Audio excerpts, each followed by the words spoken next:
Vai ter bolo. Ai, com você. Depois conversa. Pessoal, antes da gente começar aqui os nossos assuntos, eu quero agradecer aos idealizadores do evento pelo convite, né? Em especial o Concão, que foi o intermediário, tá bom? E dizer que realmente é um prazer estar aqui em Sobral e encontrar um público tão bacana e tão bonito como eu estou vendo aqui agora, tá certo? Meninos, a nossa aula de hoje, ela vai ser embasada naqueles assuntos que têm maior presença no teu vestibular do Enem, certo? Como a gente está aí numa reta final, faltam 2 meses e 4 dias para a tua prova, então, quanto mais conteúdo, quanto mais questões a gente resolver, mais dúvidas a gente tira e menos chances para erros a gente vai deixar, tá certo? Então, por gentileza, quem está conversando, para um pouquinho, dá uma olhada para cá e vamos começar, certo? Dá uma olhadinha aqui. Olha a menina. Agora sou eu. Pessoal, o professor Marcelo está chegando. Enquanto ele chega, bora dar uma olhadinha aqui na questão. Ó, questão de número 1. A questão fala assim: o processo de industrialização tem gerado sérios problemas de ordem ambiental, econômica e social, entre os quais se pode citar a chuva ácida. Mas os ácidos usualmente presentes em maiores proporções na água da chuva são ácido carbônico, o H2CO3, formado pela reação do CO2 com a água que existe na atmosfera, ácido nítrico, nitroso, sulfúrico e sulfuroso. Esses 4 últimos são formados principalmente a partir da reação da água com óxidos de nitrogênio e de enxofre gerados pela queima de combustíveis fósseis. Pessoal, quem está conversando aí não passa no Enem não, viu? Então vamos fazer silêncio. Tá bom? Vamos lá. Pessoal, é o seguinte. Eu não vou nem querer resolver a questão agora não, certo? Eu quero conversar com vocês e eu quero escutar vocês. O cara falou aqui para mim sobre chuva ácida. E ele disse que a chuva ácida é causada pela poluição. Pessoal, para vocês, o que é poluição, hein? Hã? Produção de ácidos? O que é poluição, pessoal? Nada? Tem alguém aí? Tem na plateia aí, ó. Pessoal, o que é poluição, hein? Professor, depende. Eu tenho poluição da atmosfera, eu tenho poluição visual, eu tenho poluição sonora. Você está falando que tipo de poluição? Ele falou aqui, pessoal, na questão da queima de combustíveis fósseis. Então vamos pensar um pouquinho e vamos relembrar quando foi que essa poluição ela intensificou. Pessoal, um detalhe. Muitas vezes, quando a gente fala em poluição, a gente lembra muito de quem? Gás carbônico. Vocês concordam comigo? Concorda? Perfeito. Cara, o gás carbônico, ele é um dos produtos mais liberados na questão da queima de combustíveis fósseis, certo? Esse gás carbônico é um dos gases mais liberados. Só que tem um detalhe, pessoal. Quando um combustível fóssil, ou seja, um combustível derivado do petróleo, que vai ser produzido por um processo conhecido como craqueamento. Vocês sabem o que é craqueamento, sabem? O que é craquear? Professor, é produzir crack, é? É craquear, pessoal. Craqueamento é um processo de quebra. Não tem aquilo que o pessoal fala de destilação do petróleo, né? Pessoal, essa destilação nada mais é do que a quebra do petróleo na formação de combustíveis. E quando esses combustíveis eles sofrem a combustão, eu vou ter aí o que a gente chama de reação exotérmica. Pessoal, o que é uma reação química exotérmica, hein? Que vai liberar o quê? Calor. Vai liberar calor. Só que, além da liberação de calor, ela vai liberar também gases poluentes. Que um deles vai produzir aí, pessoal, aquilo que a gente chama de chuva ácida, tá certo? Professor,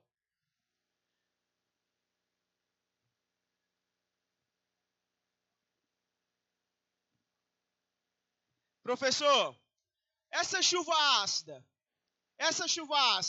segundo o texto, eu pego o gás poluente e vou reagir com água. Não é assim?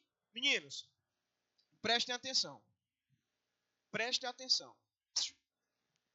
Quem é que respira aqui? Levanta a mão, por favor. Professor, eu acho que todo mundo, né? Todo mundo respira, professor. E quando você respira, o que que entra? E sai o quê? Você faz isso todo dia? 24 horas por dia? Ei, quem é que aqui come? Ei, para tua comida ficar pronta, tu precisa queimar gás butano? Precisa? Vai liberar o quê? Gás carbônico. Ei, as plantas respiram, pessoal? Libera gás carbônico? Libera? Não confundam respiração com fotossíntese não, viu, pessoal? Respiração é uma coisa, fotossíntese é outra. Então, quando a planta respira, ela libera o que também? Gás carbônico. Ei, teve gente aqui que veio de algum tipo de transporte aqui, Veio, né? Levanta a mão quem veio. Beleza. Ei, como é que o transporte que tu veio, como é que ele faz para andar? Como é que faz? Só gasolina, diesel, álcool, sei lá. Ei, tu concorda que todos esses são combustíveis, concorda? Consequentemente, vai produzir gás carbônico, vai? Ei, professor, aonde você quer chegar? Pessoal, vocês se tocam que o simples fato de viver libera gás carbônico em tudo que a gente faz, de maneira direta ou indireta. Guarda essa informação. Aí o que que acontece? Terra, planeta, água. Conhecem essa música? Conhecem? Ei, vem cá. Só que tem um detalhe. Esse nosso Terra, planeta, água, tem um astro que tem luz própria e aquece o nosso planeta. Como é o nome desse astro, pessoal? Sol. Pessoal, o que que o Sol faz com essa água, hein? Aquece. E a água faz o que? A água evapora. Aí tu pensa comigo. Todo dia eu libero gás carbônico. Ok? Todo dia o Sol faz a água evaporar, ok? Então lê aqui comigo, ó. Os ácidos tal carbono formado pela reação de CO2 e água. Tu concorda que todo dia eu vou ter a formação de chuva ácida? Concorda, pessoal? Então eu me atrevo a dizer que toda chuva é ácida. Meus queridos, o que vocês entendem por chuva ácida? Quais são os malefícios que elas podem trazer para a gente? Ei, a chuva ácida, ela pode te matar? Pode? Pode ou não? Tem um pessoal que diz que pode e tem um pessoal que diz que não. Eu quero que venham justificar. Como é que a chuva ácida pode me matar? Oi? Professor, eu vi no filme que eu vou derreter, professor. É assim que vai ser, é? É assim? Vem cá, a chuva ácida pode causar corrosão? E a gente vai ser corroído pela chuva ácida? Por que não? Hã?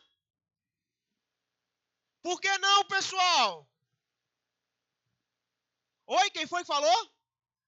Tenha vergonha não, meu amor, tenha não. Aquela moça ali, ó, de jaqueta ali, ó, jeans, ó. Todo mundo olhando pra ela, vai. Bora. Por que que não vai? Por quê?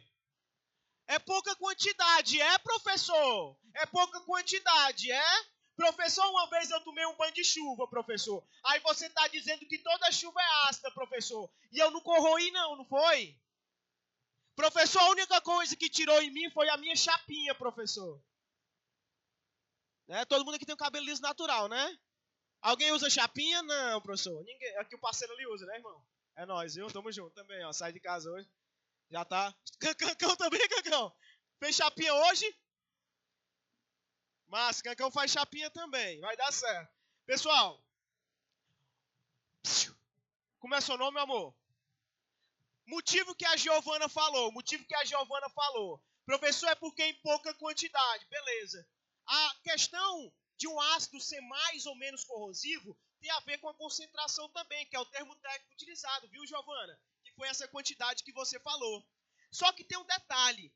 Existem ácidos que são fortes, existem ácidos que são moderados, existem ácidos que são fracos, que também é o que ele vai pedir na questão, entende? Beleza? Além da concentração, entra o esquema da força. Pessoal, agora um detalhe. O que a chuva ácida realmente pode nos prejudicar? O que realmente ela vai trazer de prejuízo para a gente? Pessoal, tu concorda que a chuva ácida vai tocar o solo, não vai? Toca o solo, perfeito. Pessoal, quando ela toca o solo, esse solo ele fica ácido, certo? Ok? Cara, e um solo ácido, ele é um solo infértil. Ele não tem fertilidade. Professor, então quer dizer que a chuva ácida, deixando o solo infértil, pode trazer malefícios para mim? Pode. E vou dizer mais. Se não tiver tratamento para esse solo, pode trazer até a morte. Professor, explique. Pessoal, tu concorda comigo que para que vida exista, é necessário que tenha energia? Tu concorda comigo? Não tem que ter energia, não tem? Por que a gente teve intervalo para ir comer? Para voltar aqui e ter energia para escutar um professor bestão de química falando. Quem foi que falou isso? Para tocar o microfone aqui. Não erro não, viu? Tudo bem. Pessoal, agora, essa nossa alimentação. Pessoal, essa nossa alimentação, ela vem todo do setor primário de produção, que é o setor agrícola. Então, se o solo ele tem a chuva ácida e toda chuva é ácida, e cai no solo, esse solo ele vai ficar um solo infértil. E solo infértil, pessoal, não produz lá verduras, frutas, legumes. Aí o aluno grita, professor, não é por nada não, mas eu não como frutas e verduras. Vem cá, tu come pão, tu come o arroz, tu come a carne, come? Alguém aqui vive de luz? Alguém aqui? Tem alguém que viva de luz? Tem? Não tem não. Ei, cara. Então a nossa alimentação básica depende única e exclusivamente desse setor primário de produção. Professor, e se você está dizendo que toda chuva é ácida, professor, por que até hoje nós temos o nosso alimento, professor? Meninos, eu quero um aluno. O aluno que responder correto vai ganhar o caderno que eu ganhei. Pessoal,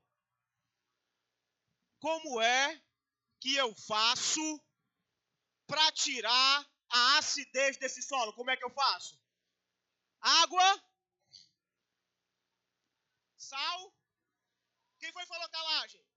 Chega aqui, Lourinho. Vem cá, chega aqui pertinho de mim. Vem cá, te dá a mãozinha aqui, vem cá, venha. Pronto. O pai, como é teu nome, irmão? Márcio. Prazer, galera. Márcio tá solteiro, viu? Qual o Instagram, Márcio? Márcio Bruno _ LG. Tá nervoso. Márcio, repita o Instagram devagarzinho. Márcio Bruno _ LG. Dono da marca de televisão LG, se liga? Partido bacana. O Márcio falou aqui sobre o esquema da calagem. Márcio, eu queria só que desse uma palhinha do que seria isso, tá bom? Pode ser? A calagem. A calagem é um processo que usa um sal, chamado carbonato de cálcio, para corrigir o pH do solo, utilizado principalmente no solo do Cerrado Centro-Oeste brasileiro.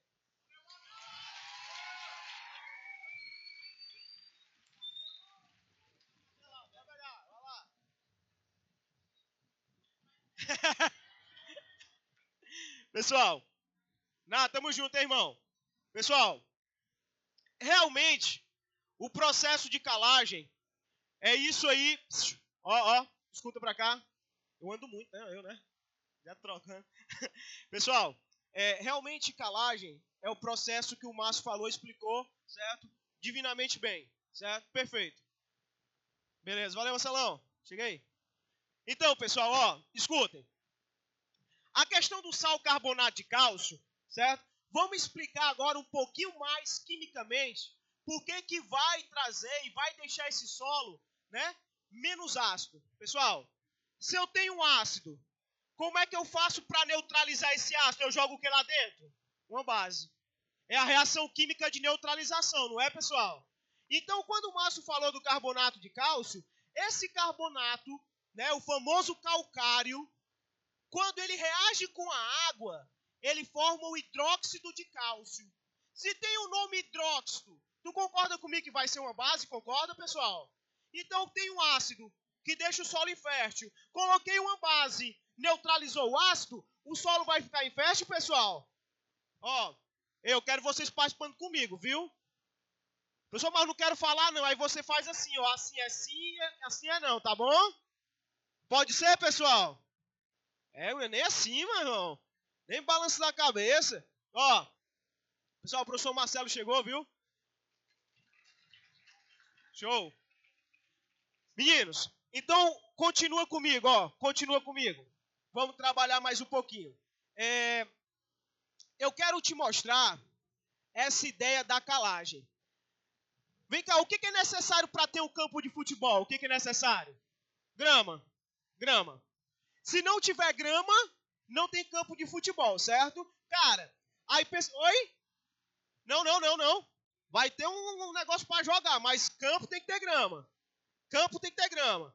Ei, aí o que acontece? Choveu, não choveu? O solo fica infértil. Vai ter grama, pessoal? Ei, me diz uma coisa. Aquelas marcações ao redor do campo, aquelas marcações, né? A linha de fundo, lateral, meio de campo. Pessoal, eles pintam de quê aquilo ali, hein? Cal. Que é exatamente o que o nosso amigo Márcio, né? O que o nosso amigo Márcio falou. Que é o nosso calcário misturado com água, que formou uma base. Então, se chover, ele vai levar essa base e vai neutralizar esse meu ácido. Perfeito? O nome disso, calagem. Tem um outro processo, pessoal, que eu não sei se vocês vão lembrar, que também é chamado de caiação. Já escutaram falar em caiação? Ou é novidade, caiação? Novidade? Vem cá. Nas ruas, vocês sabem o que é paralelepípedo, não sabem? Né? Nas ruazinhas. Vocês já se tocaram que tem aí umas etapas aí do ano que o pessoal, eles pintam os paralelepípedos com cal de branco? Já se tocaram ou não? Né? Tem gente aí que pinta até metade das árvores. Né? Esse processo, pessoal, de caiação, que o cara pinta com cal diretamente no material, exatamente para quando tiver a chuva ácida, bater no cal e neutralizar, não deixando esse solo ácido, deixando esse meu solo fértil e bom para o plantio, tá certo? Essa é a primeira ideia. Meninos, eu quero que vocês me digam características dos ácidos. Me dá a característica. Vai. Aí não vou falar não. Eu vou levar o microfone na boca de vocês. E aí? Me dá a característica de ácido. Corrosivo, ácido corrói. Ei, vou fazer uma pergunta pro meu parceiro aqui. Como é seu nome? Miguel. Miguel não vai ter caderno não, que acabou. Certo? Você quer um abraço meu? Não, tudo bem, tá tranquilo? Certo. Miguel, todo ácido é corrosivo? Acho que não. Tem ácido que corrói, tem ácido que não corrói. É assim? Me diz uma coisa, Miguel. Me dá exemplo de um ácido que não corrói.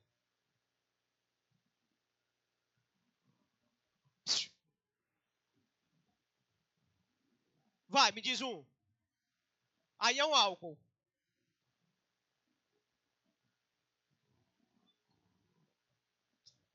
Ácido das... Pronto. O Miguel falou aqui sobre o ácido das frutas, né? O ácido acético, comumente conhecido como ácido ascórbico, que é a nomenclatura de Kolbe, certo? Cara, a gente sabe que não corrói porque, professor, eu chupo uma laranja, eu chupo o limão. E, professor, não é por nada não, mas não corrói. Na verdade, Miguel, todo ácido corrói. Mas como eu conversei com a Giovana, a questão da concentração, como eu falei também aqui, que depende da força do ácido, existem ácidos que são fortes, fracos, moderados, tá certo? O exemplo da Coca-Cola. A Coca-Cola tem ácido fosfórico, mas a Coca-Cola, ela corrói tanto a ponto de eu tomar um copo, eu tava aqui tomando Coca-Cola, Cacão, Lucas, sua boca tá corroída? Tá não. Porque o ácido que tem na Coca-Cola é um ácido moderado. E a questão, pessoal, ela trabalha em cima dessa força. Aí o aluno fala, professor, agora eu me desesperei. Ei, olha pra mim, olha. Fica olhando aqui pra mim, fica. Não perde o foco, não olha pra minha pessoa. Certo? O professor tá carente hoje, precisa de atenção, tá bom? Fica olhando pra mim, tá bom? Ó, a questão, ela pede exatamente isso. Como é que eu faço para identificar essa força? Aí o aluno coloca a mão na cabeça. Todo mundo coloca a mão na cabeça, coloca, vai. Todo mundo coloca, vai, coloca assim. Professor, eu não sei como eu faço para determinar a força, professor, fale. Professor, eu não sei como determinar a força. Fala todo mundo. Digo para você, seu problema foi solucionado. Sairás hoje daqui sabendo dizer a força. Diga amém. Oh, vamos lá, vamos, aqui ó. Vamos olhar. Ei, oi, diga meu amor, fale. Me chamou? Ah, tá só se espreguiçando, né, Márcio? Bora dar uma olhadinha aqui. Pessoal, aqui é só o esquemazinho que eu falei pra ti já da produção da chuva ácida. Aí mostrando aqui as plantazinhas ali, ó, em cima. As plantas mortas. Eu fui querer alcançar, mas acho que não alcanço não. Certo? Aqui, ó, as plantas mortas, sal, solo infértil, ó, vida aquática, enfim. Bora lá. Pessoal, para identificar a força de um oxiácido, para identificar a força, é muito simples. Vocês sabem o que é oxigênio? Como é que eu identifico o oxigênio? Com quem? Como é que eu sei que o oxigênio é oxigênio? Pelo amor de Deus! Porque o oxigênio é a letra... Porque o oxigênio começa com... A química é idiota, né? Tem gente que diz que química é difícil, né? Então dá uma olhadinha. Tem um O bem aqui, não tem, pessoal? Tem ou não tem? Beleza. Ei, vocês sabem quem é o hidrogênio? Sabem, não sabem? O hidrogênio é representado por que letra? Porque hidrogênio começa com... Bora lá, ó. Tá aqui, ó. Hidrogênio. Pessoal, para a gente determinar a força de um ácido, de um oxiácido, basta a gente pegar o número de oxigênios e subtrair do número de hidrogênios. Se essa diferença é maior ou igual a 2, ele é um ácido forte ou muito forte. Se essa diferença der igual a 1, ele é moderado.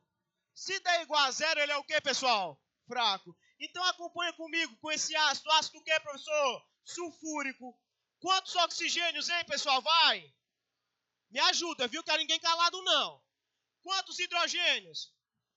4 menos 2. De cabeça, foi? Só tem um nerd aqui, ó. 4 menos 2, 2. Então, se a diferença deu 2, é porque meu ácido ele é o quê, pessoal? Forte. Vamos lá pro ácido da Coca-Cola. Pode ser o ácido da Coca-Cola que a gente falou aqui. Ó. Ei. Ácido da Coca-Cola, pra cá. Todo mundo. Ó, tá aqui, ó. Ácido fosfórico, essa pessoa. Pessoal, oxigênio. Quem foi que falou 3? Quem foi? Vou tomar o caderno pra mim. Ó.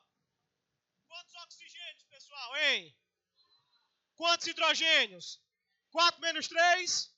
Então ele vai ser o quê? Pegaram a ideia? Vou voltar, hein? Ei, são vocês que vão responder para mim. São vocês que vão responder. Bora voltar. Pessoal, olha a primeira questão. A primeira alternativa, perdão. Item A. Ácido nítrico. Ele é um ácido forte, fraco, moderado. Ele é o quê? Por que é forte? 3 menos 2 dá quanto? Dá 1, né? Mas ali tem 2 hidrogênios, pessoal. Então vai lá, ó. 3 2 menos 1 dá quanto? E aqui, ó, 2 menos 1 dá quanto? Então eu tenho um forte 1. Eu posso...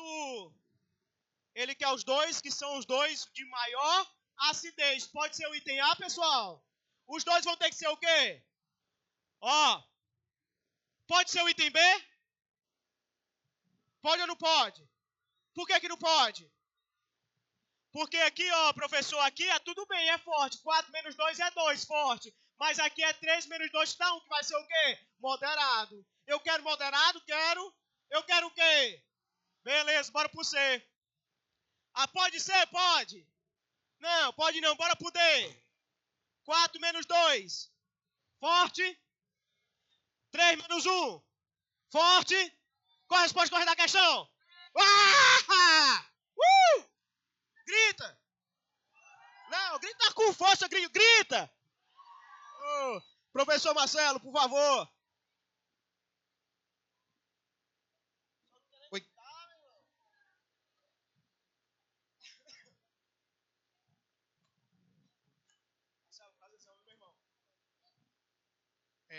Tô aqui, obrigado. Ok, pessoal, bom dia, tudo bem? Bom, finalmente chegou setembro, né? Obrigado, agosto, a participação, mas demorou, viu? Agora, meu amigo, o tempo é mais curto do que coice de bacuri, viu? Bem, primeira questão, não podia deixar de falar sobre a questão ambiente e questão biotecnologia. Saber o que cai no Enem não é somente olhar os conteúdos. Isso aí é um olhar que o pessoal faz quando vai fazer olhar de vestibulares tradicionais. Tá certo? Saber o que cai no Enem tem que olhar o que chama-se de habilidades e competência. É por isso que, às vezes, algumas questões elas tornam-se repetitivas na prova do Enem. Tá certo? E questão ambiental, ela torna-se repetitiva, por quê? Porque ele é um tema que é transversal. Vocês vão perceber que algumas questões minhas do professor Sóstenes, elas são bem parecidas em termos de conteúdo. Por quê? Porque a questão ambiental ela é transversal. Ele falou nesse instante aqui sobre a chuva ácida, que essa chuva ácida ela é provocada por quê? Pela emissão, né, de derivados de enxofre, de nitrogênio, que vem da queima, principalmente dos combustíveis fósseis, né? Destacando-se quem? No caso, o querosene da aviação, a gasolina e o óleo diesel. É o que a gente chama, né, professor, de hidrocarboneto impuro. Isso. Né? Porque os hidrocarbonetos, eles são só carbonos e hidrogênios. Se entra a pessoa de fora, fica isso, impuro. Exatamente. E de onde é que vem esse enxofre, esse nitrogênio? A pergunta que não quer calar é isso. É que quando se extrai o petróleo ele veio da decomposição de micro-organismos. E todo micro-organismo, ou então qualquer outro organismo, ele é formado por proteínas. E as proteínas contêm quem? Compostos aminados, que são compostos nitrogenados. Assim como também tem proteínas sulfurosas, que contêm enxofre. Então, por mais que se faça a destilação fracionada para obter os hidrocarbonetos, né, de cadeia longa, de cadeia média, de cadeia curta, você acaba tendo quem? Esses componentes. Entendeu? Então, esse enxofre é o resíduo de quem? De aminoácidos como cisteína, tá? E o nitrogênio, ele é quem? É do próprio composto amino, né? Da natureza do aminoácido. É por isso que é muito complicado você conseguir retirar tais componentes. Tá certo? A saída dessa questão aqui, do problema ambiental da chuva ácida, é o quê? É cada vez menos usar esse tipo de matriz energética. Tá? Nas cidades, usar okay, matriz de energia elétrica, que seja de matriz limpa. E nas indústrias, procurar outras fontes de energia, certo? Quando não, use de filtros para quem? Para reduzir a emissão de os compostos. Vamos aqui à nossa questão. Até 2050, mais de 2 bilhões de pessoas terão de ser alimentadas. Os campos férteis da África guardam o segredo para alimentar o mundo. O preço cultural e ecológico será considerado? Como é que passa aqui? Eu sou bravo, pra caramba. Ok. Assinar, então, a alternativa que apresenta o embasamento correto, né, do ponto de vista ecológico. Então, veja bem, ele quer saber do ponto de vista ecológico. Ok? as consequências, né, de ocupação desses campos férteis africanos. E tem a implantação de monocultura pelos países investidores, China, Estados Unidos, inclusive Brasil, diminui o uso de pesticidas e favorece a diversidade local. Falso com F maiúsculo. Quando você trabalha com monocultura, você quer exclusividade a um tipo de plantação. Se você quer exclusividade a um tipo de plantação, você não pode ter nenhuma outra planta que venha competir nessa monocultura. Consequentemente, você vai ter que trabalhar com agrotóxico, vai trabalhar com quem? Com pesticida. Vou dar só um exemplo.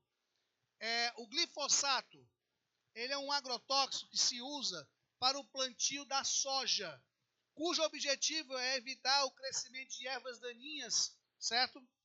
Nesse tipo de plantação. Então, você vê nesse aspecto. E aí, falar que vai favorecer a diversidade local, completamente falso. Se você vai trabalhar com a monocultura, né, a diversidade local vai mandar lembrança. Vamos dar só um exemplo histórico nosso. A monocultura canavieira praticamente aniquilou quem? A nossa Mata Atlântica. Que diga estados como Alagoas, né, e estados como Pernambuco. Ok? E a consequência disso? A ascensão de doenças tropicais. Entre elas quem? A elefantíase, então a filariose. Entre elas quem? A leishmaniose, seja tegumentar, que é a úlcera de Bauru, seja visceral, que é o famoso calazar. Tá certo? Sem falar que também tem outras que aparecem quando é favorecido por quem? Pelo ambiente propício, né, de focos de quem? De mosquito.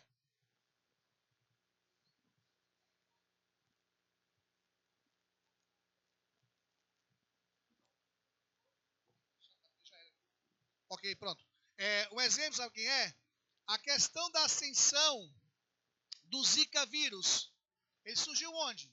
Ele surgiu exatamente na região, né, da Borborema ali, próximo quem? Próximo à cidade de Recife. Ou seja, surgiu ali, começou a ascender naquela região. Por quê? É um ambiente propício, um ambiente de desequilíbrio. Ok? Mas não vou estender essa parte não. Vamos lá. O item B.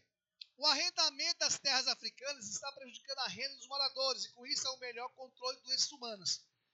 Percebe a contradição da frase aí? Prejudicando a renda dos moradores e ao melhor controle de doenças humanas? Ao meu entender, esse melhor controle é o quê? Eliminar as pessoas que estão doentes. Então, esse texto aí está completamente absurdo. Então, aí você tem que ficar atento, né, na leitura atenta dos distratores, das opções. Para exatamente o quê? Saber identificar um item que está falso e, consequentemente, você conseguir atingir o objetivo que é o item correto. Item C. A inclusão de novas espécies, transgênicos e novas tecnologias agrícolas poderá eliminar o surgimento de variedades nativas. Esse que é o item correto, meu povo. Ok? Então, fé em Deus vai funcionar.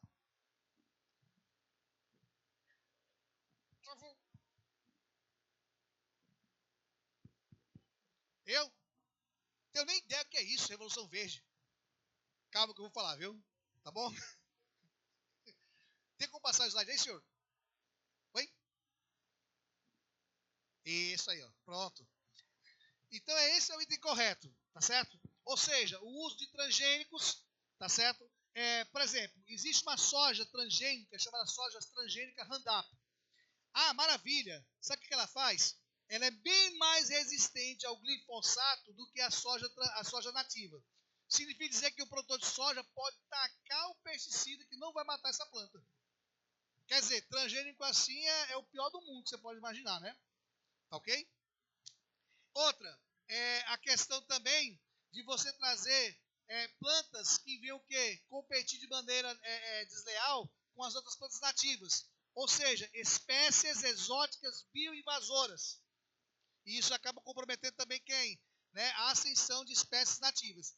Gente, toda introdução de monocultura poderá acabar com a questão de quem? Das plantas nativas, que inclusive plantas estas que muitas vezes é mais nutritiva do que aquela própria planta que foi instalada. Tá certo? Moça, qual é o teu nome? Sandy. Prazer, Sandy. Eu chamo Marcelo Henrique, viu? Tudo bem? Vamos lá. Revolução Verde. Vocês sabem que no século XIX, existia uma teoria de Robert Malthus que falava que a população crescia em PG e os recursos cresciam em PA.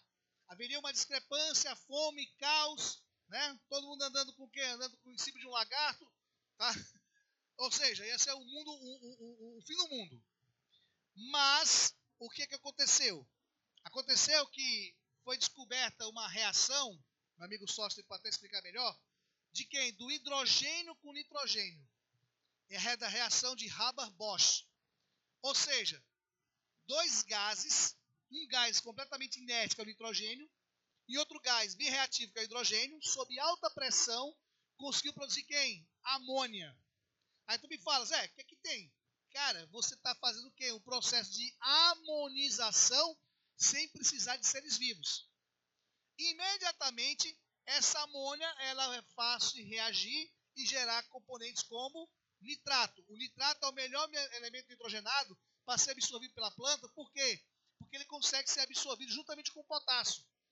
Certo? Há um cotransporte com os dois. Enquanto que com a amônia há uma competição, porque os dois são catiônicos. E aí, resumo da ópera, começa a surgir, né, a questão de quem? A produção de adubo. No mundo pós-guerra, foi que caiu no Enem ano passado, né, sobrou muito, né, o nitrato de amônio, que é base para fazer quem? Para fazer explosivos. E eles tinham que dar vazão para esse produto. E o que foi que eles fizeram? Eles pegaram esse produto e converteram para quem? Para os fertilizantes. Foi outro passo da Revolução Verde. Terceiro, avanço na pesquisa, na análise de solos e na seleção de plantas, né, mais resistentes. Com isso você consegue quem? Ter áreas produtivas maiores e, consequentemente, você também vai ter o quê? Aumento da produção. Como se não bastasse, também vai aumentar a produtividade. Um país que é símbolo da Revolução Verde chama-se Índia. A Índia, né, antes de Gandhi, era o quê? Era um grande território. E depois da Revolução de Gandhi, a Índia ela foi quebrada em outros países. Pouca gente sabe, mas a Índia, hoje, ela é uma parte do que era a Índia no passado. Porque antes a Índia era o quê? Paquistão, Bangladesh, Sri Lanka. Hoje, esses são países independentes. E essa Índia, agora, ela é uma Índia que consegue alimentar a sua população. A população com mais de 1 bilhão e 100 milhões de habitantes. Entendeu? Agora, por quê? Eles tiveram a questão do investimento na tecnologia da agricultura, tá certo? Eles tiveram evolução na questão do solo e também na qualidade de quem? Do adubo, sem falar também na seleção de quem? De plantas mais adaptadas. E eles estudaram muito a questão de quem? De transgenia, tá certo? Então você chega lá na Índia, você tem um alimento para a população, você tem a chamada, o conceito de segurança alimentar. O que é segurança alimentar? É quando uma nação consegue produzir uma quantidade X de calorias suficiente para essa nação. Ao mesmo tempo, existe o conceito de insegurança alimentar. É quando a nação não consegue produzir as calorias suficientes para essa nação. Entendeu? Tudo que eu estou falando, se não cair na prova do Enem, servirá pelo menos de repertório para redação, viu, galera? Tá ok? Então fique ligado nessa parte também. Certo? Então, isso é a chamada Revolução Verde. Ela começou no final do século XVIII, ou XIX, perdão, né? E ela aumentou na segunda metade do século XX, a partir de 1950. Ok? Vejamos. Então, o item correto, gente, esse item C, tá ok? Sóstenes. Pessoal, só uma curiosidade importante também, né? O professor Marcelo falou sobre a questão dos adubos. Pessoal, vocês sabem qual é a maior empresa brasileira produtora de fertilizantes, sabem? Vocês fazem ideia de quem é a empresa que mais produz fertilizantes? Quem? Vocês têm ideia não, pessoal? Quem? Embrapa, não. Quem é que produz mais fertilizantes? Quem é? Ei, contar pra você segredo, ó, baixinho aqui no pé do ouvido, tá certo? Conta pra ninguém não. Tá cheio de gente concorrente aí lá fora aí. Ei, vai embora não. Não vá não. Todo mundo dá tchau pra dar tchau, tchau. Pronto. Pessoal, a maior empresa produtora de fertilizantes é a Petrobras. Vocês sabiam disso? Maior produtora de insumos. E como o professor falou, o professor Marcelo falou perfeitamente bem, certo? Isso, pessoal, pode ser assunto sim de redação, tá certo? Então preste atenção, Petrobras, maior produtora de fertilizantes, tá bom? Beleza? Detalhe, participa tanto do comércio interno como do comércio externo também, tá bom? Pessoal, vamos lá, questão de número 2. E a questão fala assim, acompanha comigo, ó. Faz silêncio. Pra cá todo mundo, ó, concentração. Ó, de acordo com o relatório A Grande Sombra da Pecuária, feito pela Organização das Nações Unidas para a Agricultura e a Alimentação, o gado é o responsável por cerca de 18% do aquecimento global.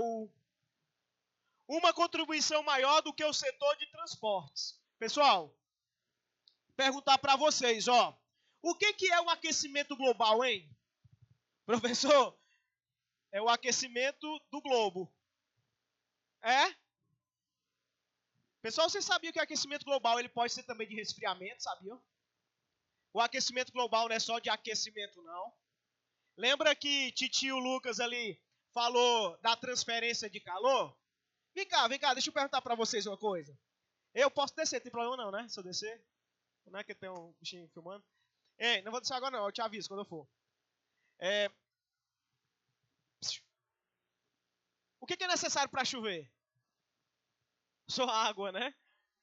É água. Certo, mas como é que essa água ela é formada, hein? Hã?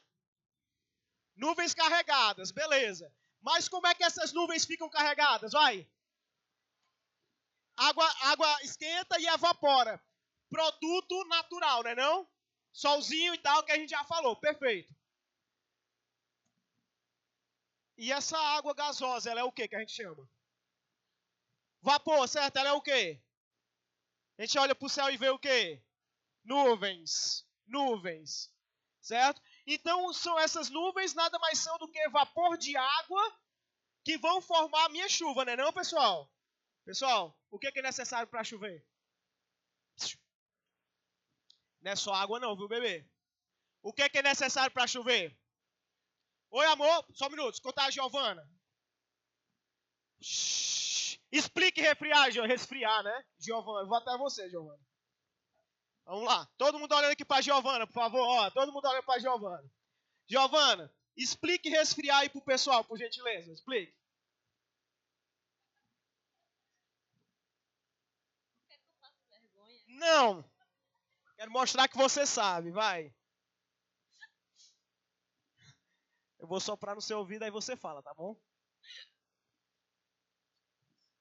Transformação do estado gasoso em estado líquido. Mas não é o que eu falei, homem. Não é o que eu falei. A gente nem terminou ainda, calma. O nome disso? Condensação. Onde? Onde a massa de ar fria a massa de ar frio faz com que a água gasosa faz com que a água gasosa se transforme em água se transforme em água líquida. líquida. Palmas para Giovana, palmas. Pessoal, agora entenda comigo, entenda aqui, ó, entenda comigo. Por que aqui no nosso famoso Ceará ele não chove tanto?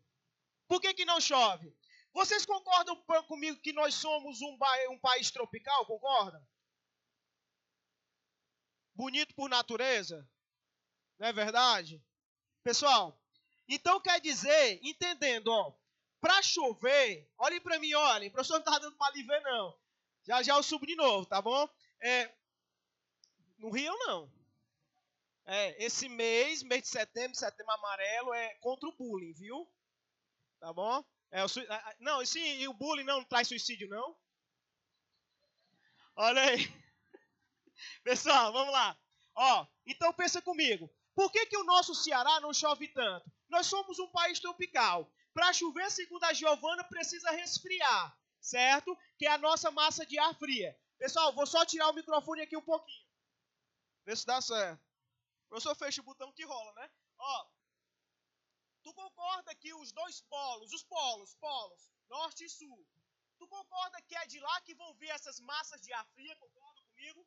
Só, pessoal, que quando ela vai passando, como o Lucão falou, na questão da transferência de calor, ele vai saindo, vai pegando, ó, e vai deixando essa massa de ar fria no meio do caminho. Na verdade, vai capturando a massa de ar quente. Não é verdade? Porque, Lucas, eu não consigo ficar frio, mas eu posso o quê? Receber esse calor. Então ele vai pegando calor e vai aquecendo, e quando chega aqui no tropical, pessoal, eu te pergunto, ela vai estar fria? Vai. Se não vai ter fria, vai resfriar, segundo a Giovana falou? Ei, pessoal, e se não resfria, vai chover? Vai, pessoal. Porque não vai rolar condensação. Não vai rolar condensação. Perfeito? Entenderam o lance? Enem do ano de 2011 falava sobre isso. Item A e item B. Desculpem. Item A. Choveu, vírgula. Por isso, esfriou. Item B. Esfriou, vírgula. Por isso choveu. Qual é o item correto? Porque primeiro tem que resfriar para condensar, para formar água líquida e formar a nossa chuva. Coisas desse tipo caem no teu Enem. Transformações de estado físico da matéria. Bora lá. Continuando aqui, ó. Contribuição, enfim. A criação de gado em larga escala contribui para o aquecimento global por meio da emissão. Lucas, me ajuda aqui? Eu vou ser a vaca 1, tu é a vaca 2. Vem cá. Vamos ser aqui as nossas vacas aqui, ó. Eu e o Lucas, tá certo? Não, boi não. Boi tem chifre, não rola não. Ó. Eu sou o Marcelo aí, ó. 2 tem chifre. Ó, vou começar, certo? Eu sou a vaca 1, ó. A vaca 1 tá dizendo o seguinte. Porra, Lucas, eu acho. Acabei de falar de bullying ali pra menina. Ó. Fala assim, ó. Colocaram a culpa do aquecimento global nas vacas. Mu. Esse mu é traduzindo. E o que faremos? A gente fica pensando. Vamos pensar aqui. Fica aqui pensando. Aqui do meu lado aqui, cara. Como é que é ficar atrás de mim? Ficar assim, ó. Faz cara de pensante. Pronto, pensamos. Colocaremos a culpa nas galinhas. Salve de palmas para nossa atuação. Pronto. Pode sentar. Obrigado, Lu. Pessoal, vem cá. Eu vou tentar generalizar aqui algumas coisas. Até o professor Marcelo pode dar uma força para mim, tá bom, professor? Fica à vontade para interromper um pouquinho. A próxima questão tá massa pra gente aí, viu? Tá show? Vai dar certo. Pessoal, vamos falar de aquecimento global, de efeito estufa. Vamos colocar tudo no mesmo bolo, bora? Me diz uma coisa. Hoje em dia é mais fácil, né? Até porque a maioria dos professores, não só na química, como na biologia, na física, também pode falar, lógico, na geografia, fala muito a questão desse aquecimento, desse efeito estufa, relacionado ao gás metano. Vocês já escutaram falar disso? Né? Mas vem cá, quem é outro gás responsável por esse aquecimento, pelo esse efeito estufa? Quem é? Gás metano já foi. Quem é o outro gás? Gás carbônico.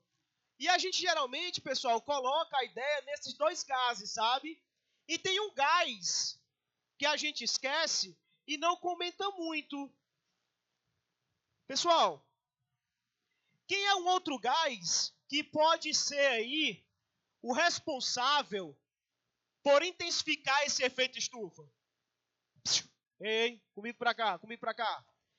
Quem é esse outro gás? Quem é? Vocês fazem ideia? Quem, amor? CFCs. Cara, um negócio muito engraçado. Geralmente a gente associa aos CFCs. Só que tem uma coisa, ó, esquece não, tá bom? Quando eu falo de efeito estufa, eu falo de atmosfera, certo? Quando eu falo de buraco da camada de ozônio, eu falo de estratosfera. É um pouquinho acima. Os CFCs, eles não atuam na atmosfera. Então, quer dizer, eles não vão influenciar diretamente no efeito estufa. Eles vão influenciar onde? No buraco. Certo? Então, a gente tem que se ligar nisso aí. Beleza? Massa? Ei, continua comigo. Todo mundo, continua e vamos fazer essa viagem aqui. Pessoal, Quem que vocês acham?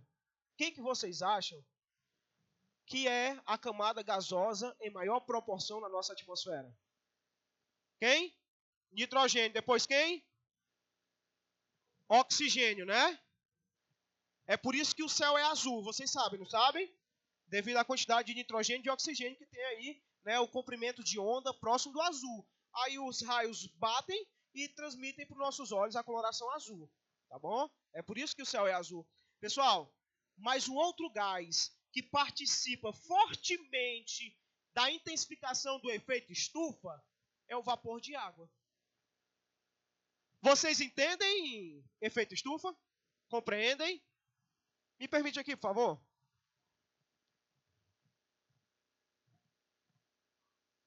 Pessoal, a emissão de gases, independente de qual seja ele, vai fazer, pessoal, aqui, ó, como se fosse uma porta. E não permite a passagem e a saída desses raios aquecedores. É por isso que eles chamam de sauna natural, tá bom? E um desses gases, em especial, primeiro, metano, segundo, gás carbônico, terceiro, quem é, pessoal? Vapor de água. Queridos, o efeito estufa, ele é 100% ruim. O efeito estufa ele é essencial para a vida no planeta, né, pessoal? Porque se não tivesse efeito estufa, não teria aquecimento. Se não tem aquecimento, uma das coisas básicas nem ia ter, sabe o que era? O processo fotossintetizante, não é isso não, Marcelão? Se não tem fotossíntese, não tem alimento. Se não tem alimento, a gente morre. Perfeito? A gente morre sim. Pessoal, vocês conseguem fazer efeito estufa em casa? Vocês conseguem fazer efeito estufa em casa? Sim ou não? De que maneira, parceiro? Miguel, né? Miguel. Não sei se isso tem alguma coisa a ver, mas quando a gente estava, por exemplo, dentro do banheiro do carro, aí no carro foi um exemplo mais inapropriado, mas ele deu o exemplo do quando a gente estava no banheiro, aí tem o boxe, exatamente, brincando de Uno. Aí quando, vamos lá pro carro então, né? Aí o carro tava com as portas fechadas, tudo fechado. Aí de repente, quando você passa, você vê o vidro todo embaçado. Tem alguma coisa a ver? É por conta que a pessoa vai produzindo naquele. Exatamente. Vai ter liberação gasosa, consequentemente tem característica de efeito estufa. Mas sabe qual é um negócio muito bacaninha? Certo? Muito bacana mesmo. Cara, quando tá com frio, tu vai dormir. O que que tu faz? Com o quê? Com lençol, né?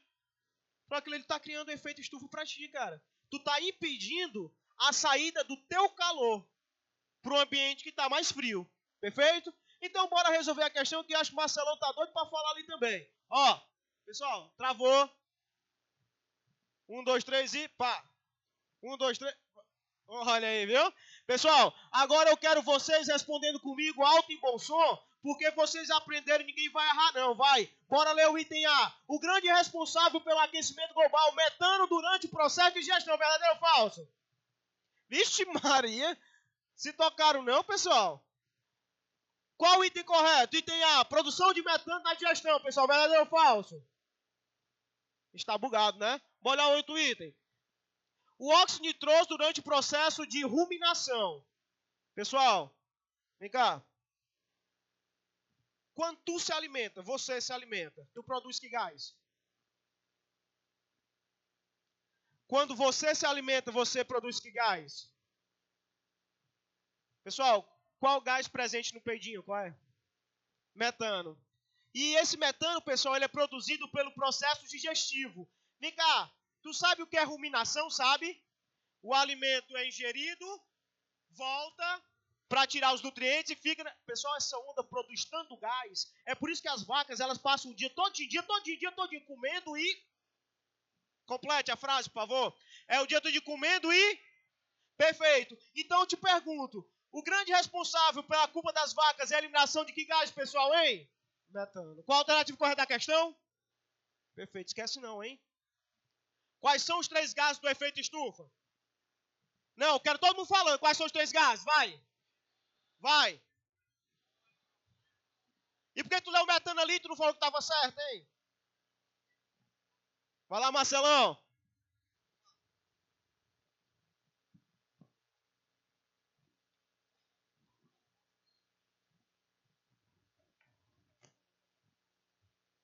Bom, próxima questão.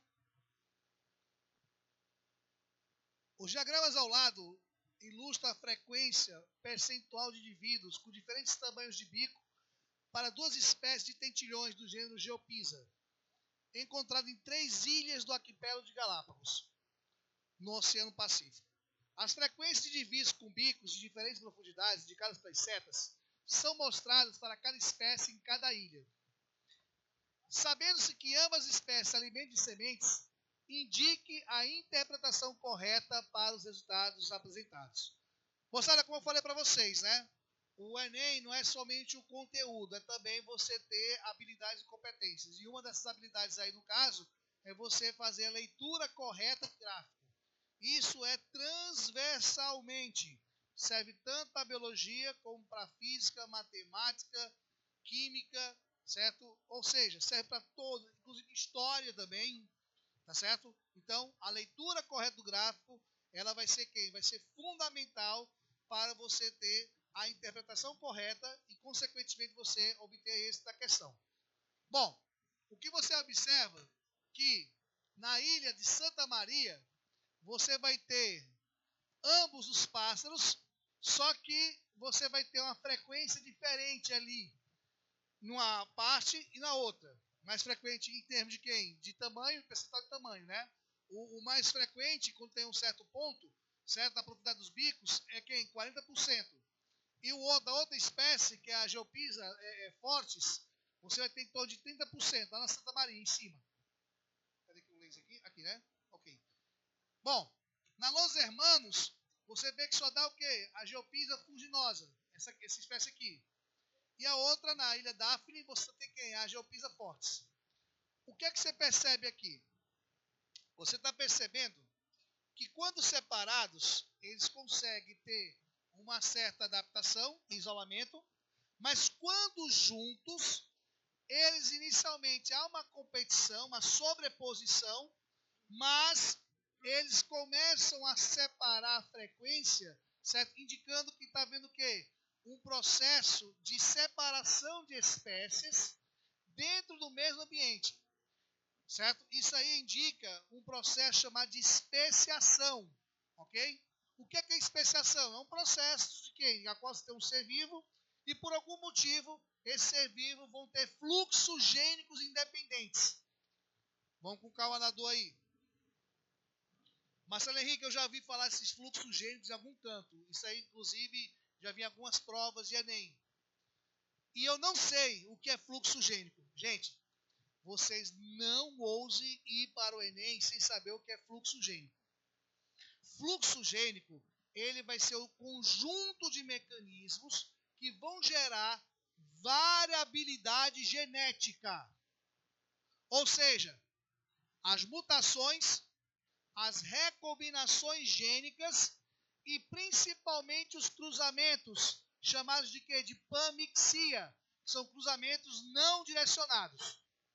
Ou seja, num dado momento aqui, a gente observa que essas espécies, elas tiveram alguma mudança no seu comportamento, que na mesma ilha elas conseguiram coexistir. E aí você entra naquele princípio da exclusão competitiva de Gauss. Duas espécies no mesmo ambiente e com nichos ecológicos semelhantes, elas acabam o quê? Entrando em competição e que das duas ou uma delas vai mudar de local ou uma delas vai mudar de nicho ecológico.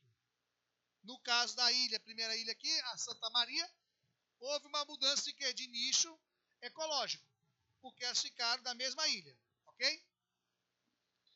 E aí, nós temos o quê? Trata-se de um exemplo de cooperação entre as duas espécies que procuram por alimentos juntas quando estão em simpatria? Não. Elas não procuram alimentos juntas. Inicialmente ocorreu uma competição e, no dado momento, houve o quê? Uma separação dessas espécies. Tá certo? Os tentilhões, eles tiveram modificações dos bicos. Por quê? Porque cada uma começou a encontrar formas de alimentos diferentes da outra. E aí começou a ter esse isolamento etológico, comportamental, isolamento de nicho ecológico. Ok? Item B. Trata-se de um exemplo de deslocamento de caracteres resultantes da competição entre as duas espécies na situação de simpatria. Que esse é o item correto, tá certo? Porque a divergência dos caracteres, como profundidade dos bicos, resulta na seleção natural diferencial quando as espécies competem na situação de simpatria na ilha. Simpatia, gente, é quando estão bem no ambiente. Marcelo Henrique, me ajuda aqui, por favor. Existem outros tipos de especiação? Sim. Existe uma especiação em que há o isolamento geográfico. Chamamos de quê? De alopatria. Certo? Há o isolamento geográfico. Tá certo? Então, basicamente, você tem essa aí, a simpatria e a alopatria. Tem mais duas outras especiações, mas é mais exceção do que regra. Ok? Os outros itens, vamos ver porque estão errados. Trata-se de um exemplo de predação mútua entre as espécies, levando à exclusão da Geopisa fuliginosa. Não houve uma exclusão. Por quê? Porque elas coexistiram aqui, ó, na ilha de Santa Maria. Tá certo? O que houve, na verdade, foi mudança de comportamento alimentar, mudança de nicho ecológico. Tudo bem? E o item D, trata-se de um caso de repulsa mútua entre as duas espécies, sendo mais perceptível na ilha de Daphne e Los Hermanos. Não há uma repulsa, certo? Você vê que cada uma aqui consegue ter uma adaptação nas suas ilhas, e quando chegou aqui, inicialmente houve uma competição, e de repente o quê? Elas começaram a se separar por conta de quem? De profundidades de bico diferentes. Mas Marcelo Henrique, me explica uma coisa, o que é que a profundidade do bico tem a ver com o comportamento alimentar? Tudo. Vou dar um exemplo. Dentilhões de bico curto e duro consegue quebrar sementes. Dentilhões de bico longo e flexível têm sensibilidade de quebrar um tronco e arrancar larvas dentro do tronco. Entendeu? Então, se você tiver dentilhões de bico curto e mole, não vai servir para nada. Nem serve para quebrar semente e nem serve para quê? Para retirar larvas. E se você tiver dentilhões com bico longo e duro, ele não vai ter quem? Uma força, né? O princípio da alavanca, certo? Capaz de quê? De quebrar semente. Ok? Então é por isso que na questão aqui o item correto é o item B de bola. Beleza? Só vocês. Beleza, Marcelão.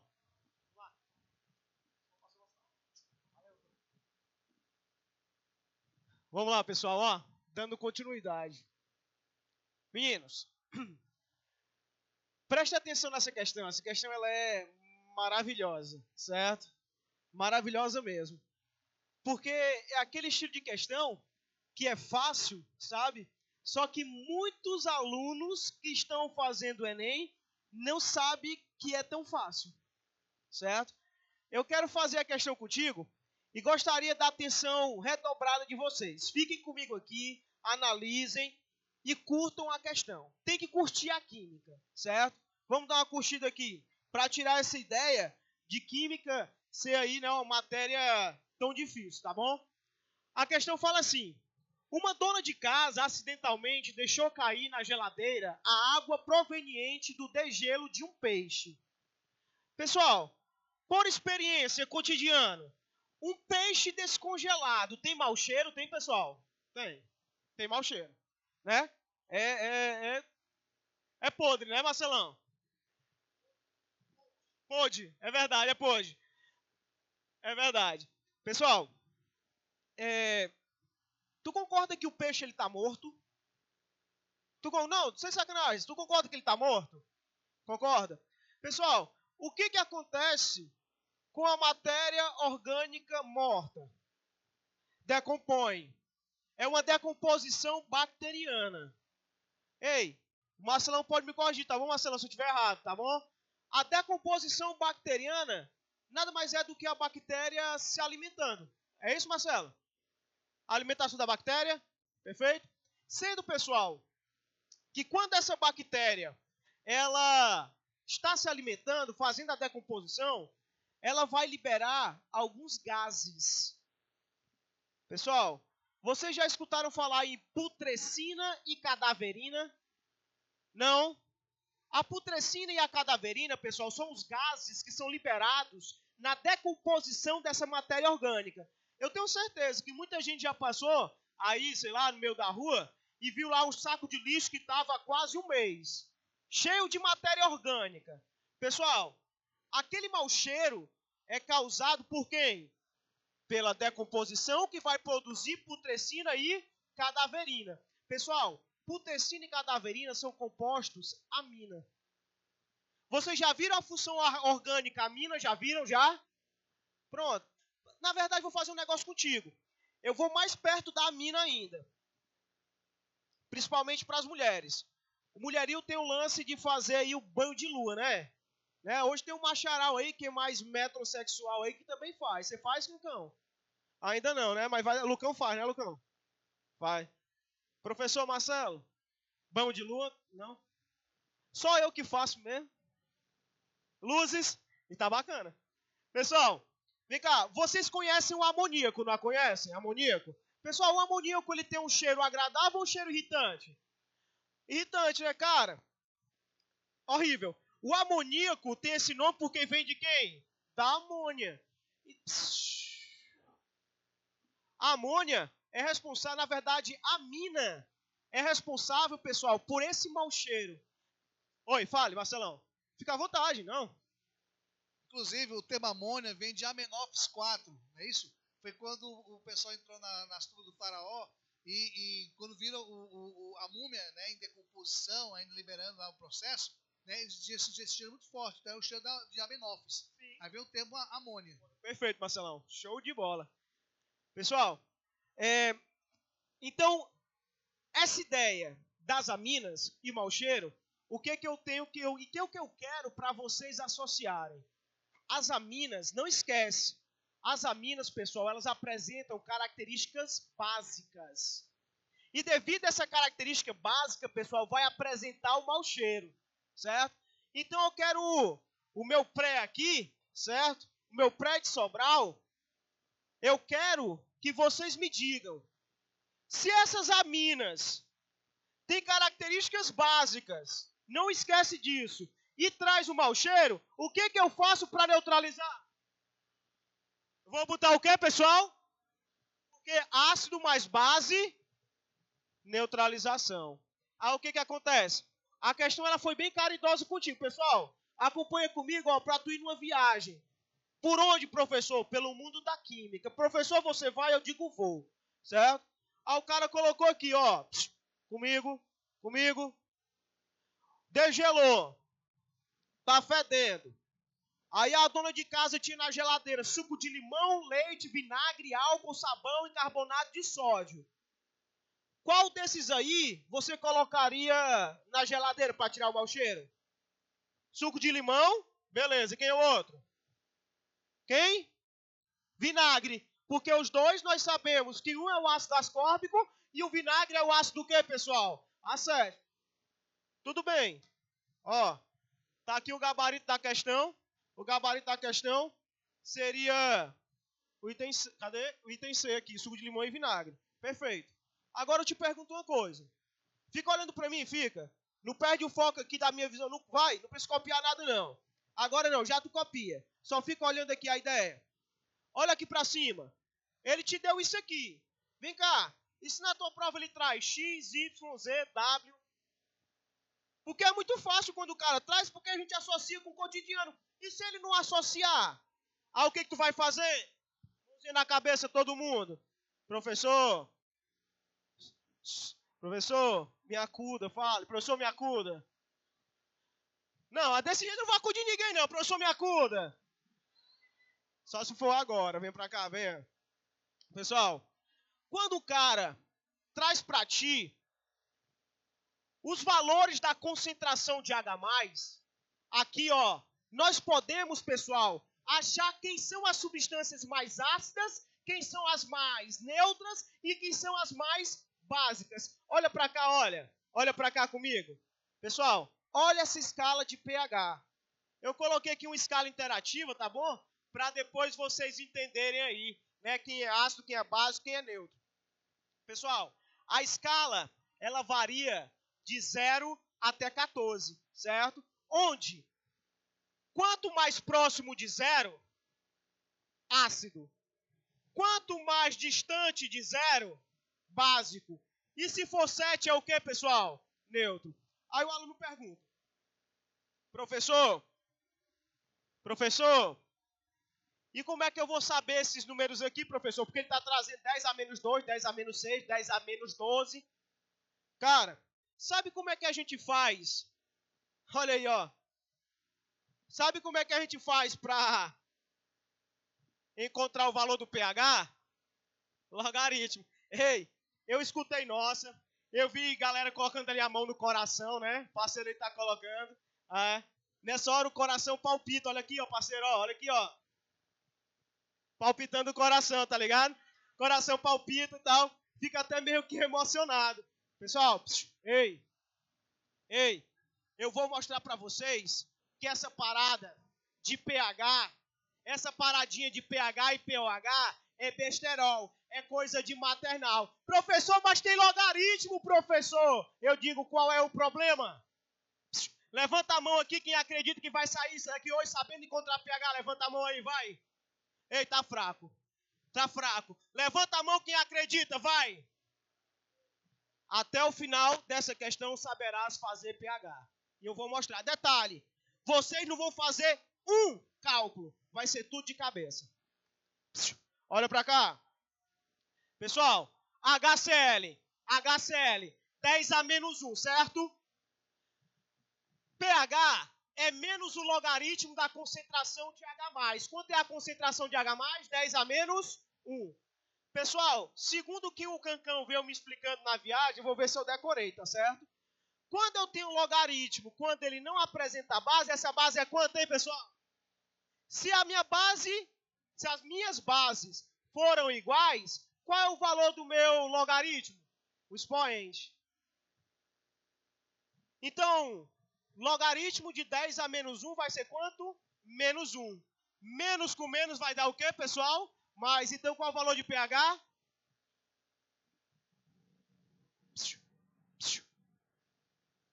Professor, quer dizer que é só pegar o expoente e dizer, professor? Eu digo é. Se aqui é 10 a menos 2, qual é o valor, pessoal? Detalhe.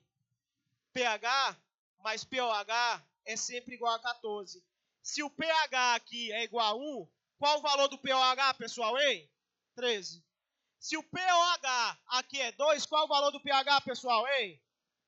Ei, vou voltar para a questão, tá certo? Treme assim, ó. Treme assim, pessoal. Vai, pessoal, expectativa, pessoal, bora! Acordar. Ó, pessoal. Qual é o pH aqui, pessoal? Qual é, hein? Eu quero todo mundo falando. Qual é o valor de pH aqui, pessoal? Aqui. 3, aqui. Pessoal, vocês descobriram o valor de pH, foi? E foi de cabeça, foi? Então bate palma pra nós, vai. Perfeito. Então ninguém tem medo, ninguém coloca mais mãozinha em coração não, viu, parceiro? Ninguém coloca mais mãozinha que não tem química difícil não. Olha pra cá. Pessoal, ele quer saber as substâncias mais ácidas. E a gente viu que as substâncias mais ácidas são aquelas que apresentam o pH mais próximo de zero, né, pessoal? Quais são as substâncias que têm o pH mais próximo de zero? É 2, que é o suco de limão, e 3, que é quem, pessoal? Mostrando pra ti que a resposta correta é o quê, pessoal? Item. Ei, ele precisa trazer suco de limão? Precisa trazer vinagre? Precisa? Porque eu sei calcular o pH agora, eu sei, pessoal? Diga que sabe. Eu sei. Acabou-se. E é fácil. Marcelão, é com você, meu parceiro. Ok, vamos lá. Massa. Valeu. Bom, a notícia seguinte foi divulgada recentemente, está baseada numa pesquisa publicada em uma revista da área em 2015, chamada Genome Biology. Cientistas descobrem que o DNA humano possui pelo menos 145 genes estranhos à espécie. Uma equipe de cientistas da Universidade de Cambridge descobriu que os seres humanos comportam genes alheios à sua linhagem evolutiva.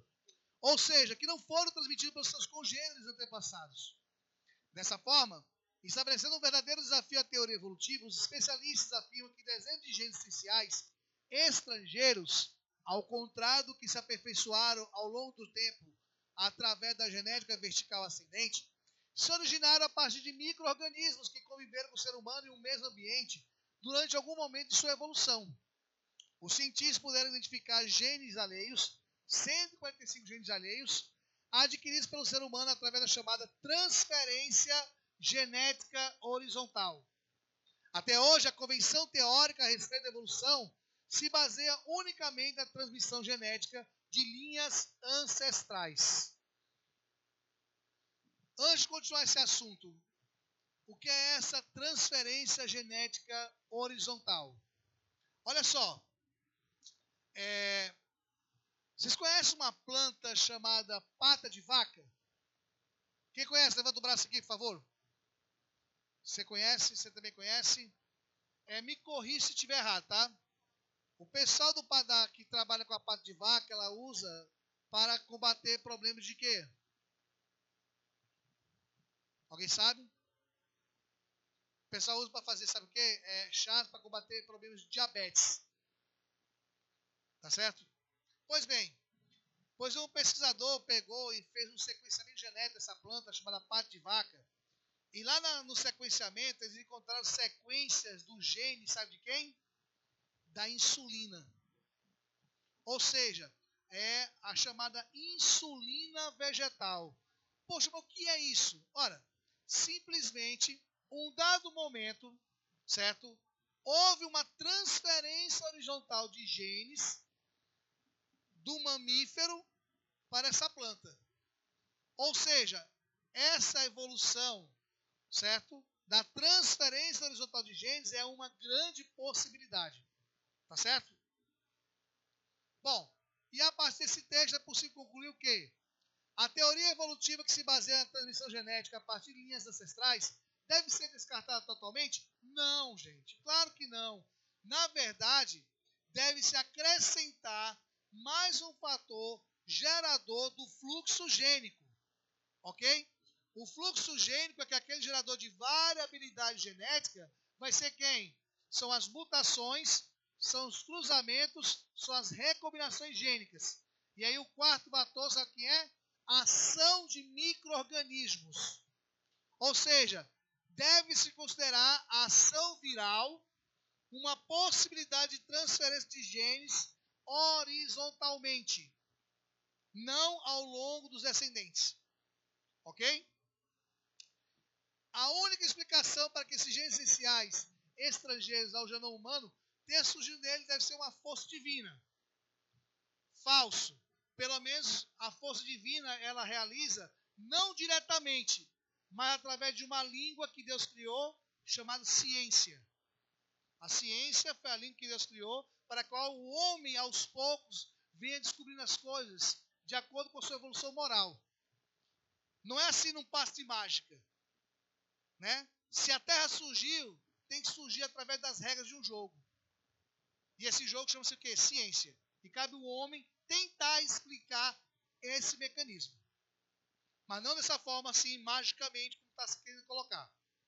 Tudo bem? Deu para entender, gente? Semântica? Ou não?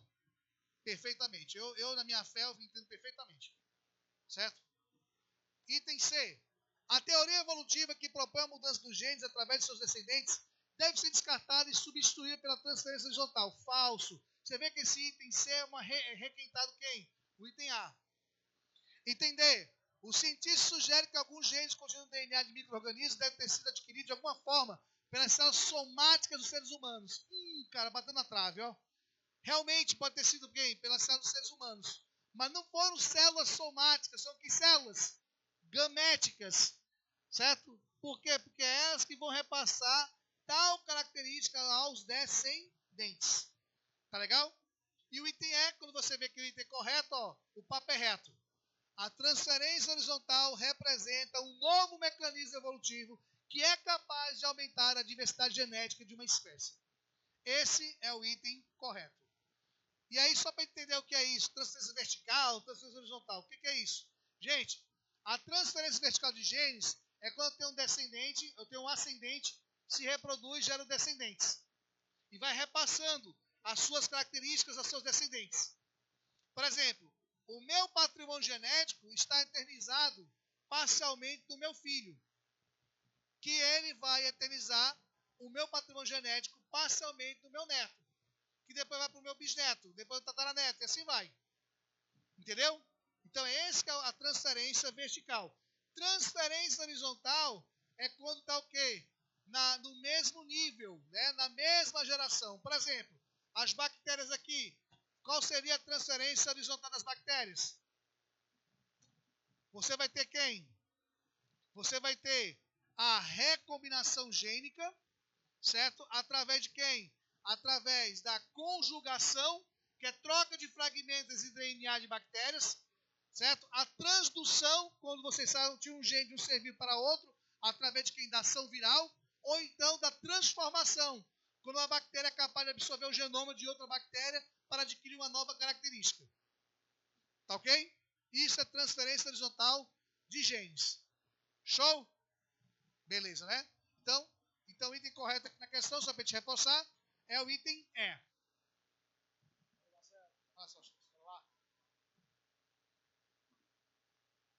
Pessoal,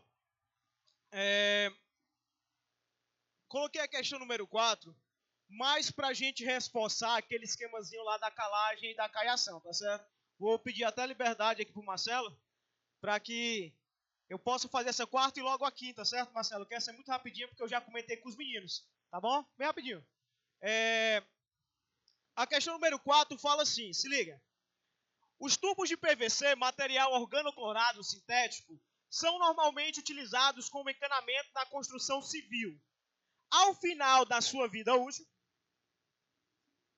Perfeito, rapidinho. Ao final da sua vida útil, uma das formas de descarte desses tubos pode ser por incineração.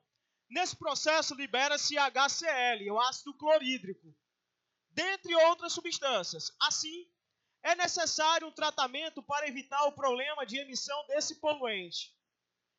Entre as alternativas possíveis para o tratamento, é apropriado canalizar e borbulhar os gases provenientes da incineração em... Pessoal, olha para cá, todo mundo. Vai. Pessoal, quem é o gás produzido? Quem é? HCl. Tu concorda que essa substância aqui é um ácido? Concorda? Por que é um ácido, professor? Porque começa com hidrogênio, né? Toda substância que começa com hidrogênio é ácido, com exceção de uma, quem? A água. Pessoal, para neutralizar esse ácido, eu vou ter que colocar o quê? Uma base. Olha para as alternativas e vê se tu lembra de um dos processos que nós falamos aqui, inclusive o Márcio me ajudou, da calagem. Ei, alternativa A, água dura, água de cal, água salobra, água destilada, água desmineralizada. Qual delas te lembra calagem? A, B, C ou D ou E? Que é água de... Difícil isso? Bora para aqui bem rapidinho aqui pro Marcelão aqui, ó. Posso ir aqui, Marcelo? Posso? Perfeito.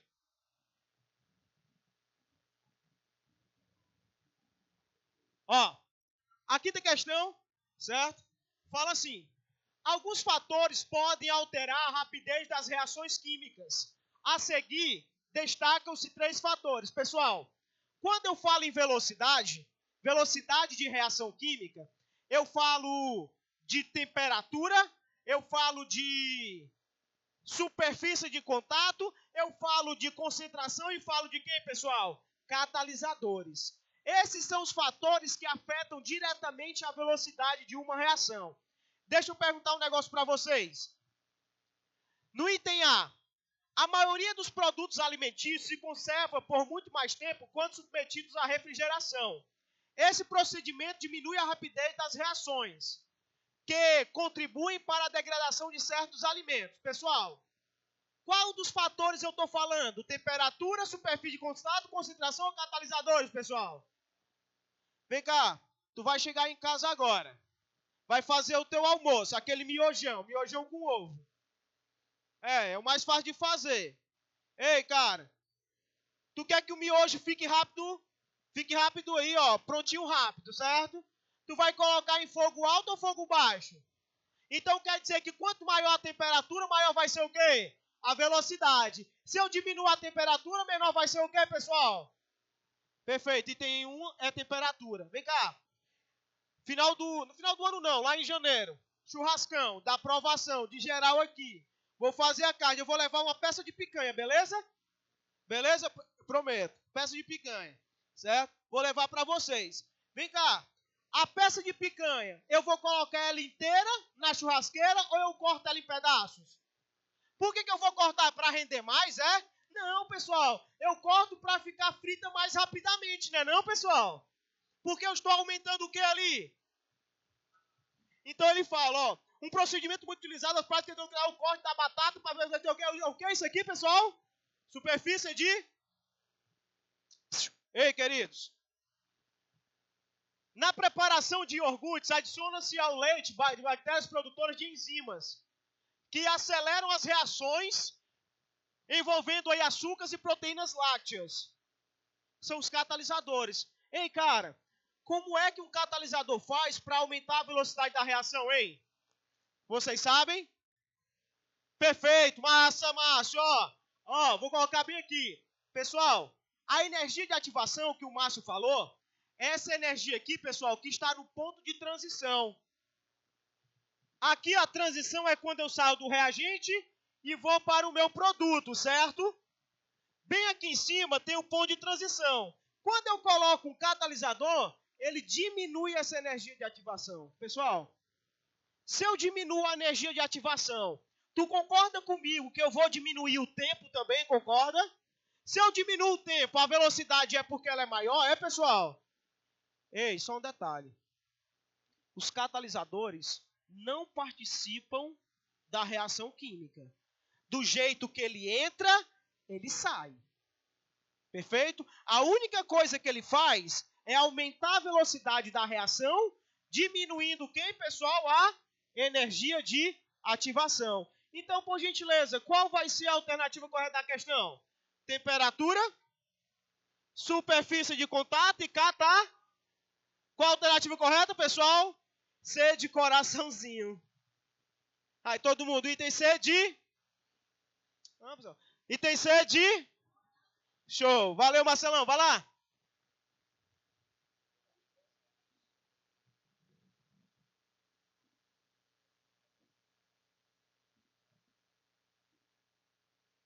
Vamos lá, pessoal. Próxima questão aí. Bom, eu sei que o pessoal torce o nariz quando vê botânica. Mas sempre tem uma questão de botânica na prova do Enem. E sempre tem questão sobre esse tipo de informação.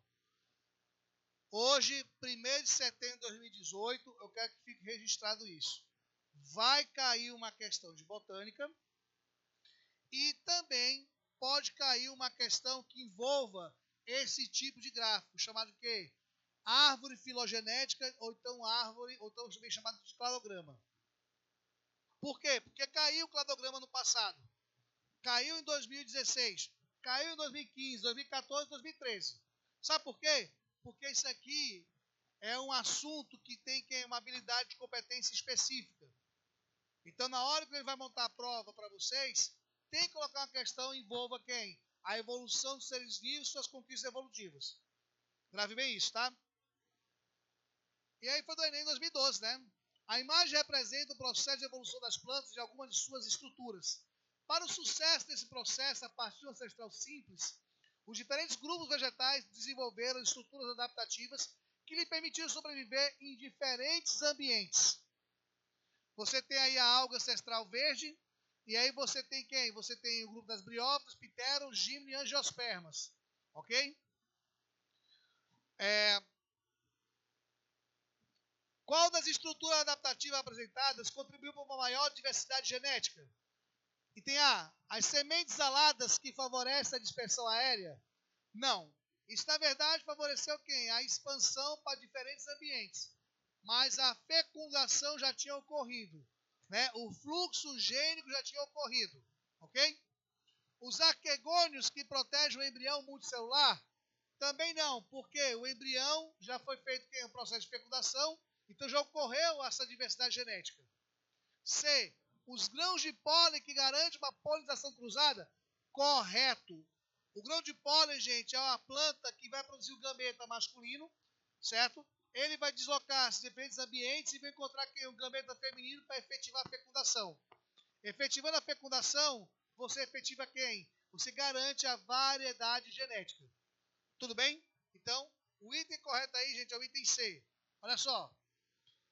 A planta, para conquistar o meio terrestre, teve que desenvolver os seguintes desafios. Primeiro, enfrentar, né, o ambiente, né, pobre em água. Então, criaram quem? A cutícula e os estômatos. Segundo, teve que criar um sistema para sustentar seu próprio peso. Aí desenvolveu quem? Fibras de lignina, que dá rigidez na estrutura.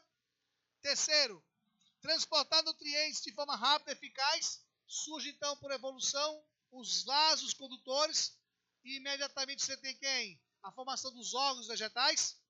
Quarto, reproduzir sem dependência da água externa. Ou seja, fazer a fecundação sem precisar do meio aquático externo. Ou seja, o grão de pólen e o tubo polínico para fazer quem é essa fecundação.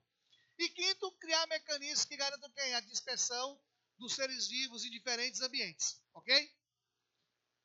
E aí, pegando essa imagem aqui, foi daqui que o Enem tirou essa imagem, você vai ter quem? Você vai ter as angiospermas de grupo de maior sucesso evolutivo. Por que as angiospermas têm o maior sucesso evolutivo? Deixa o pessoal fazer silêncio aí que eu continuo. Até porque eu já passei no vestibular. Obrigado. Bom, e aí você vai ter, primeiro, a questão do pólen, a questão da flor e a questão do fruto. O pólen vai garantir quem? Fecundação cruzada. A flor vai atrair elementos bióticos, ou seja, seres vivos para fazer essa polinização. E o fruto vai proteger a semente e vai contribuir à dispersão dessa semente em diferentes pontos. Ok? Para você ter uma ideia, são 350 mil plantas. Dessas 350 mil plantas catalogadas, 250 mil são angiospermas. É por isso que o pólen, né, nessa evolução aqui, foi exatamente quem? A resposta que permitiu quem? Permitiu a dispersão e a maior variabilidade genética dos seres vivos. Ok? Sócios?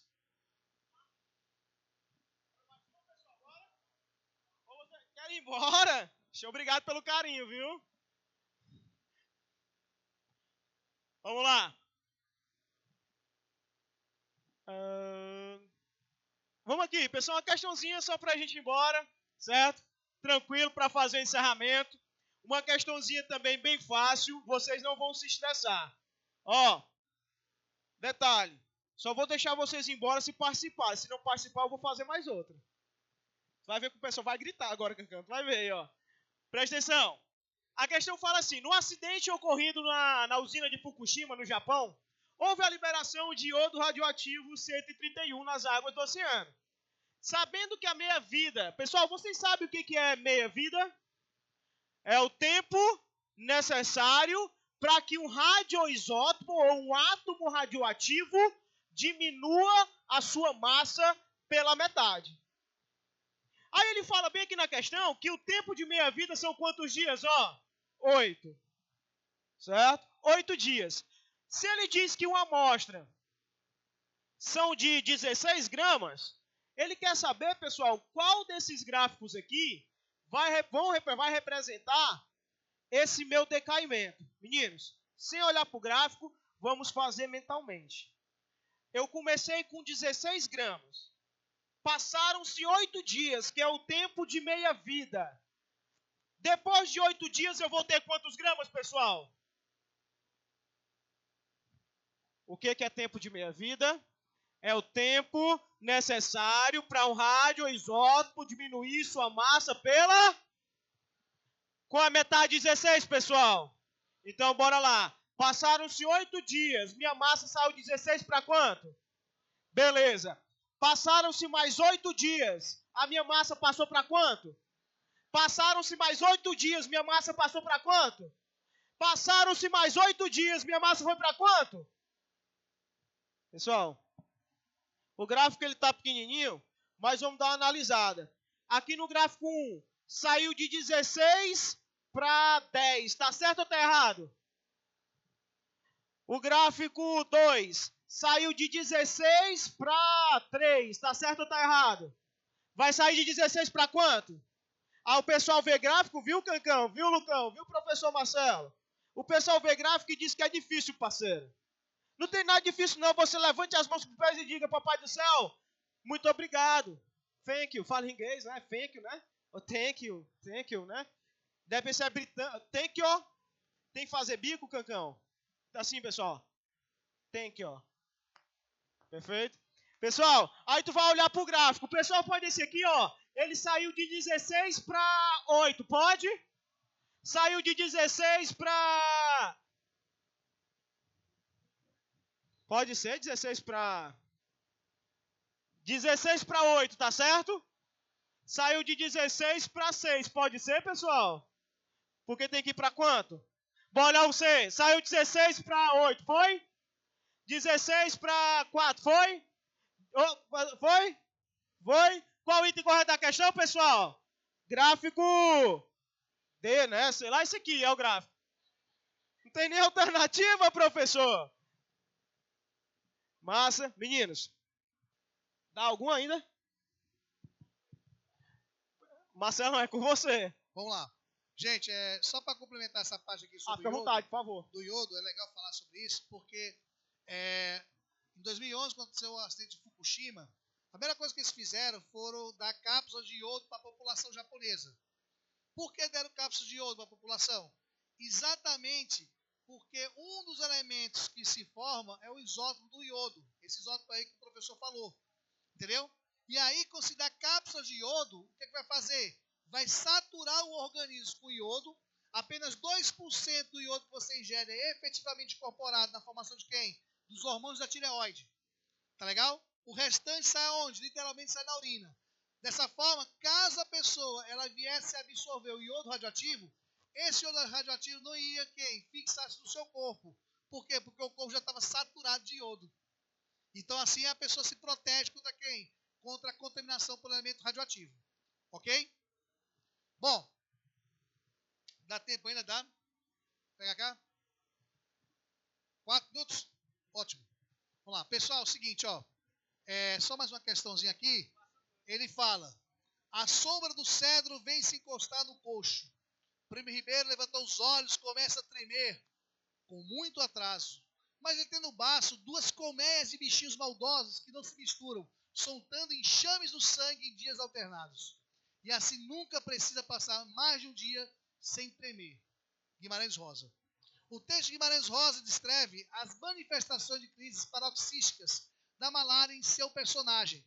Essa se caracteriza pela febre alta, calafrios, sudorese intensa, tremores, com intervalo de 48 ou 72 horas, dependendo da espécie do plasmódio. Essas crises periódicas ocorrem em razão de quem? Ora, em razão de que, primeiro, o homem ele é hospedeiro intermediário da malária. Então, cuidado com isso. Tá certo? Isso vale para o Enem. Isso vale para a prova agora que vai ter na UVA, não é isso? Vão ter UVA agora dia 22, não? Não é isso? 23, aliás, é isso? Então, cuidado. A UVA, nos últimos vestibulares, tem melhorado o nível do seu vestibular em biologia, viu, galera? Então, fique ligado nessa parte. Então, quem vai fazer também vestibular da UVA também vai servir muito bem essa questão.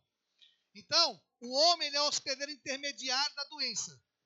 O mosquito, ele é o hospedeiro definitivo. O que é que vai diferenciar o intermediário e o definitivo? É porque o homem ele vai fazer quem? O ciclo assexuado da malária. Ou seja, você vai ter multiplicação de plasmódios nas hemácias, nas células do fígado e do baço. Né? E vão liberar a forma de quem? De merozoítos. Quando libera os merozoítos, libera o quê? Uma substância chamada de hemozoína que vai disparar, certo? A termogênese da pessoa. Ou seja, vai ter um pico, né? No acesso febril. É por isso que tem as febres em intervalos regulares. Febre terçã benigna, febre terçã maligna, febre quartã benigna, dependendo do plasmódio. O pior que tem é o plasmódio, no caso, o plasmódio falciparos. E aí se tem um ciclo. Você vê que o mosquito, ele se reabastece de malária picando pessoas contaminadas, seja na fase assintomática, seja na crise sintomática. É por isso que uma das formas de prevenir a malária, além de combater o mosquito, é o quê? Tratamento das pessoas doentes, porque elas acabam servindo de reservatório biológico da doença. Tá legal? Então, você tem isso aí. Logo, a opção correta da questão vai ser o item A. A lise, ou seja, a quebra das hemácias, liberando merozoídes, substâncias denominadas de hemozoínas. É o item A. Pessoal, antes de encerrar aqui, eu só queria falar uma coisa para vocês muito importante. Eu sei que o cansaço está batendo. Você pode ter uma ideia, é a segunda vez que eu vim para Sobral nessa semana. Então já rodei vou rodar 1.000 quilômetros essa semana. E depois da manhã eu estou voltando para Sobral para dar aula. Então, se você falar de cansaço, meu sobrenome é cansaço, essa parte. Eu adoro Sobral, certo? Eu passo 2 dias aqui, terça e quarta-feira.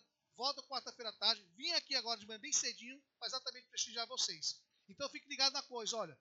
Nessa questão do Enem, vocês têm que primeiro resolver as questões fáceis, depois as médias e depois as difíceis. Por quê? Porque se você for peitar logo as difíceis, além de você perder tempo, o sistema vai interpretar que você está chutando a questão. Então, Enem, mais do que conhecimento, é estratégia de prova. Tá certo?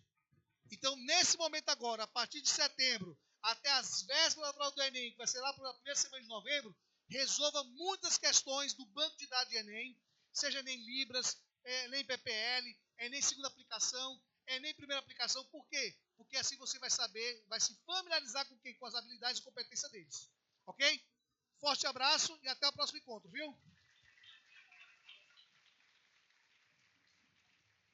Pessoal, ei, calma aí. Posso falar com vocês?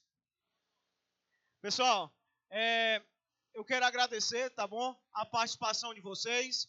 Eu quero agradecer a oportunidade. Espero que possa ter contribuído aí para a aprovação dos senhores, tá bom? Só para ir embora, levanta a mão aí, ó, e bate palma quem vai passar no Enem. Vai, ó!